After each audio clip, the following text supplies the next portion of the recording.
بسم اللہ الرحمن الرحیم۔ السلام علیکم ورحمۃ اللہ وبرکاتہ۔ سوال: حمل ضائع ہونے کی صورت میں روزے کا حکم۔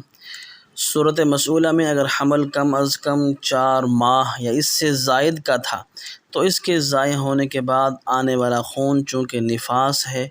جس کی زیادہ سے زیادہ مدت 40 دن ہے، نفاس شمار ہوتا ہے، جس کی وجہ سے 40 دن کے اندر جب تک خون بند نہ ہو جائے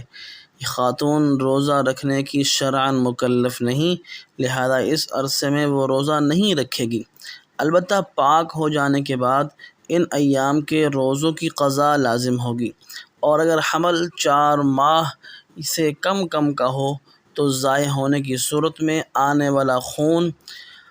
مذکورہ خاتون کی ماہواری کی عادت کے مطابق حیض شمار ہوگا، جن دنوں میں وہ روزہ نہیں رکھے گی، یعنی اگر حمل سے پہلے آنے والے خون اور حمل ساقط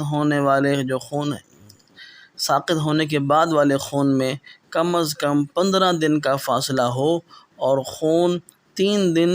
سے 10 دن کے اندر ہو تو یہ حیض ہوگا۔ البتہ پاک ہونے کے بعد ان ایام کے روزوں کی قضا لازم ہوگی،